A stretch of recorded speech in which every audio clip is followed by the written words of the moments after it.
Bienvenue à tous. Merci d'assister à ce colloque Famille Chercheurs en webinaire. Nous sommes 260 participants uniques qui représentent une vingtaine de nationalités différentes. Preuve que ce format qui s'affranchit des distances est finalement une solution efficace et pertinente. Je tiens à remercier très chaleureusement les médecins, les chercheurs qui vont vous apporter les dernières informations sur leurs travaux. Et je tiens à remercier également l'équipe d'ELA International et nos partenaires qui s'affichent en bas de cet écran, qui nous permettent d'organiser ce webinaire dans d'excellentes conditions. ELA a 30 ans cette année. C'est impossible, évidemment, de résumer 30 ans de recherche en 10 minutes, mais je vais quand même évoquer quelques grandes étapes, en commençant par la création d'ELA, puis les étapes clés de la recherche, et enfin les programmes de recherche ELA, en tout cas ceux qui me paraissent les plus structurants pour les 30 années qui viennent de s'écouler. D'abord, se souvenir que l'association a été créée en 1992, que deux familles que vous voyez à l'écran, cette photo date donc de la même époque. Au centre, vous avez la famille Cordari, Evelyne et Raymond Cordari, et leur petit Julien qui malheureusement est décédé depuis d'adrénoleucodystrophie. Et puis sur les côtés, Cathy et moi-même, les parents de Lucas, qui se cachent certainement derrière l'objectif parce qu'à l'époque déjà, ils n'aimaient pas trop les photos. Et c'est 92, c'est déjà, et c'est le premier appel d'offres lancé par l'association et la France en direction de la recherche avec une enveloppe budgétaire à hauteur de 200 000 €.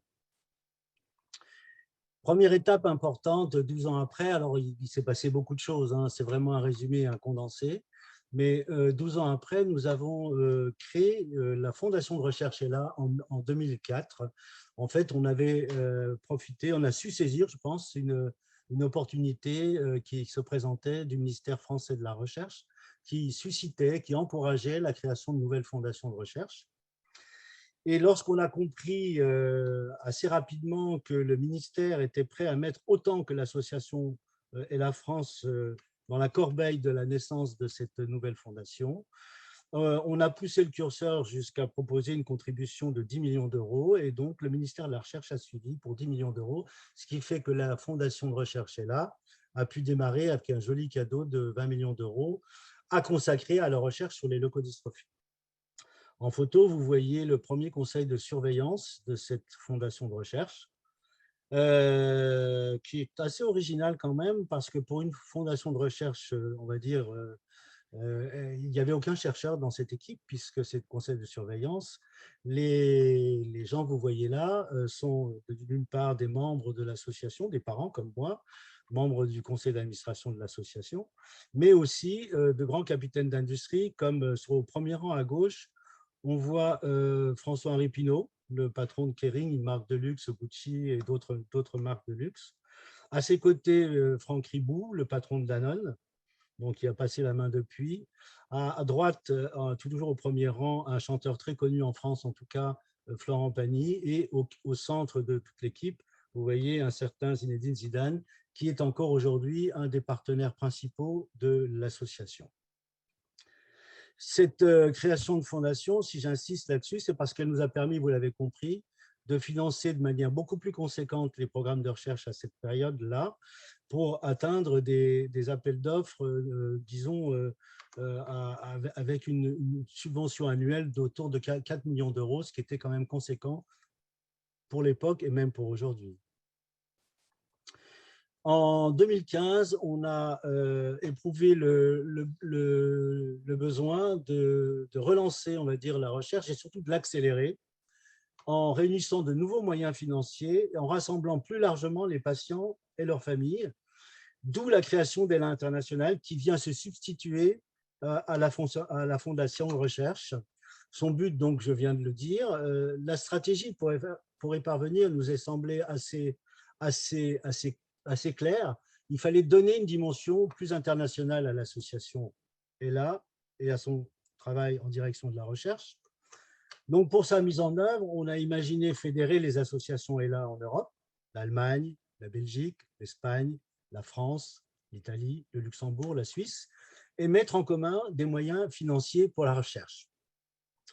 Pour rassembler les chercheurs plus largement et les malades aussi de tous les pays, on a imaginé un certain nombre de rendez-vous, notamment les symposiums scientifiques. Bon, évidemment, comme son nom l'indique, c'était des réunions plus destinées aux chercheurs et aux scientifiques, mais pas seulement, puisque à chaque réunion, on avait des parents ou des représentants de parents pour rappeler l'importance et l'urgence de toutes ces recherches. On organise un symposium scientifique tous les 2 ans. Pour rassembler les familles et les chercheurs, on organise un colloque comme celui d'aujourd'hui tous les ans. Jusqu'à 2019, ce colloque se tenait à Paris en présentiel. Depuis, vous le savez, on l'organise en webinaire. Je pense que s'il y a un progrès finalement à toute cette dernière période autour de cette pandémie, c'est bien la possibilité aujourd'hui d'utiliser beaucoup plus facilement et beaucoup plus souvent des outils comme celui qu'on utilise aujourd'hui pour se parler, pour échanger, pour informer à distance en s'affranchissant des frontières. Enfin, pour rassembler toujours les familles et les chercheurs, on a créé une plateforme sécurisée qui s'appelle Le Connect, une plateforme qui est sécurisée pour les données de santé, qui respecte évidemment toutes les normes de confidentialité, au moins européennes. Et j'invite vraiment chaque patient qui nous écoute, chaque famille qui nous écoute, chaque aidant qui nous écoute, chaque médecin et chercheur, d'aller voir sur leconnect.com et de créer, si vous ne l'avez pas encore fait, votre propre compte personnel, parce que c'est un lieu de rencontre et c'est surtout un lieu d'étude, puisque nous avons déjà lancé plusieurs études sur le Connect, des études cliniques, et nous espérions continuer à renforcer cette plateforme pour permettre, encore une fois, le but est toujours le même, c'est d'accélérer et de rapprocher les patients des chercheurs. Il nous fallait encore augmenter la visibilité et les moyens d'ELA International. Alors, on ne s'est pas contenté, on n'a pas attendu, on va dire, les contributions des différentes associations ELA pour financer nos programmes de recherche. On a créé nos propres événements à forte visibilité et à dimension internationale. Alors, je vous en cite 3. Crystal Foot, alors, ce n'est pas un programme de recherche, hein, mais c'est le moyen de communiquer et de lever des fonds. Il s'agit, dans le cas présent, de créer, on va dire, des objets en cristal de baccarat, une marque très connue. Et le premier objet qu'on a imaginé, c'était de mouler le pied de Zidane et d'en faire une empreinte, disons, tout à fait fidèle et de le vendre au plus offrant. C'est une opération qui nous a permis d'ores et déjà de récolter quelques 720 000 €. Et évidemment, c'est une première. On a bien l'intention de continuer avec d'autres légendes du sport. La journée internationale BT Basket en entreprise est une journée où on sollicite les entreprises qui elles-mêmes sollicitent leurs salariés pour l'espace au moins d'une journée, faire le plus de pas possible, sachant que ces pas sont comptés et que ces pas sont sponsorisés par l'entreprise. Évidemment, ces pas sont faits en pensant aux enfants d'ELA, aux enfants et aux malades concernés par les leucodystrophies, et l'argent ira évidemment au financement des programmes de recherche. On espère cette année, au mois de juin prochain, avoir 300 entreprises qui vont participer à cette campagne. Enfin, plus récemment, c'était en décembre dernier, une vente aux enchères avec Christie's Paris. En fait, il s'agissait d'objets personnels que les stars dont on parle et qui sont en photo ici sous vos yeux, en tout cas certaines d'entre elles, nous ont confié. Donc, vous avez là un panel des personnalités qui ont accompagné cette campagne. On a vendu la raquette de Federer, la combinaison de Lewis Hamilton, la tenue de Lady Gaga et d'Adam Driver dans le film House of Gucci, par exemple.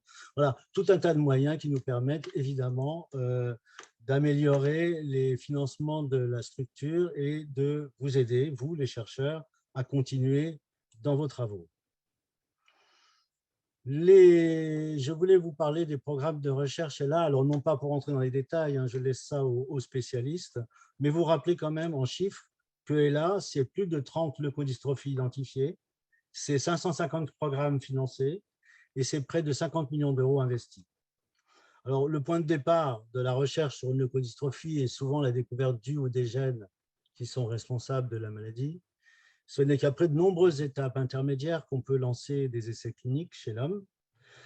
Il ne faut pas l'oublier, ça, parce que toutes ces étapes-là sont très importantes. Il n'y a pas que l'essai thérapeutique. Et dans les leukodystrophies, ces essais de traitement se répartissent principalement en deux approches. Les essais médicamenteux, on teste des molécules connues. Je résume. Hein. Les thérapies géniques, pardon, on remplace le gène défectueux dans certaines cellules. Alors, on a investi des sommes importantes, hein, de l'ordre de 800 000 euros. Et je vous cite là sur ces deux principaux essais médicamenteux, le syndrome de Cardi-Gouttière, l'essai du professeur Yannick Cros, qui a été pendant plusieurs années le président de notre conseil scientifique, et qui teste des inhibiteurs de l'enzyme responsable du syndrome Cardi-Gouttière, et le syndrome CASH, le professeur Marjo van der Knaap, qui teste le Guenabens, une molécule qui agit comme antistress cellulaire. Les thérapies géniques, bon, l'idée, elle est simple, hein, c'est de corriger, enfin, elle est simple, l'idée est très simple, la mise en œuvre, évidemment, est beaucoup plus compliquée, c'est de corriger le gène dans certaines cellules, en l'occurrence les cellules de la moelle osseuse, en ce qui concerne en tout cas l'adrénoleukodystrophie et la leukodystrophie métachromatique. On sait depuis longtemps que, enfin, les chercheurs savent depuis longtemps que les greffes de moelle osseuse classiques donnent de bons résultats sous certaines conditions, comme la compatibilité avec le donneur. Et l'un des avantages avec la thérapie génique est justement d'éviter les risques de rejet, puisque ce sont les propres cellules du patient qui sont réinjectées après avoir été modifiées génétiquement. Et ça marche, puisque 2 essais ont été couronnés de succès, en 2020 pour la leukodystrophie métachromatique et en 2021 pour l'adrénoleukodystrophie, qui ont obtenu leur autorisation de mise sur le marché européen. Et depuis, d'autres essais de thérapie génique sont en cours sur la maladie de Crabbe, par exemple, ou la maladie de Canavan. Ici, dans cette photo, on voit la petite Colline qui a été greffée avec succès à Milan en 2020, et sa grande sœur Alice, malheureusement, a été diagnostiquée trop tard pour en bénéficier. Je voulais quand même insister plus particulièrement sur un programme qui est vraiment emblématique pour ELA, la recherche sur l'adrénoleukodystrophie, l'ALD. Emblématique à plus d'un titre. D'abord parce qu'il n'oubliez pas qu'ELA a été créée à l'origine par des familles concernées par cette maladie. ELA soutient cette recherche depuis les débuts, en 92. Elle y a consacré un budget important à hauteur de 9 millions d'euros. ELA a accompagné toutes ces étapes. Depuis 92 et la découverte du gène, les 200 000 euros dont j'ai parlé tout à l'heure la première année ont servi à comprendre le rôle de ce gène dans le fonctionnement de la cellule. En 95, comme vous le voyez sur cet écran, on a financé l'essai de transfert de gènes dans les cellules de la peau d'un patient. En 98, la correction génétique des cellules de moelle osseuse. En 2006, un essai de thérapie génique chez la souris qui présentait la même anomalie que chez l'homme. Et en 2009, enfin, j'allais dire cocorico, succès de la thérapie génique chez 4 enfants atteints d'adrénoleukodystrophie cérébrale.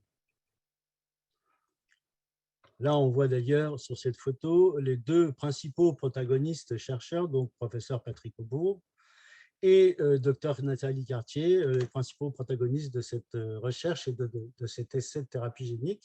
Et en dessous, le petit Clément à 4 ans, qui est sur son lit d'hôpital et qui va être greffé ou qui l'est peut-être déjà, je ne sais pas, je ne sais plus en tout cas. Et puis Clément, 15 ans après, qui va très bien, et on en est très heureux pour lui et pour toute sa famille. À partir de 2010, le Bluebird Bio, une biotech américaine, a relancé un deuxième essai plus large de thérapie génique, à dire comparable au premier. Et en 2017, il publie des résultats qui confirment le succès de la thérapie génique, le succès de 2009. En 2021, le traitement par thérapie génique de l'adrénoleukodystrophie cérébrale est autorisé par l'Agence européenne du médicament. Et après, j'allais dire, c'est un peu le cauchemar, parce qu'à peine un mois après l'autorisation de mise sur le marché en septembre 21, le laboratoire Bluebird décide de se retirer du marché européen pour des raisons financières. Les négociations sur le prix du traitement avec les autorités de santé de différents pays européens n'ont manifestement pas abouti.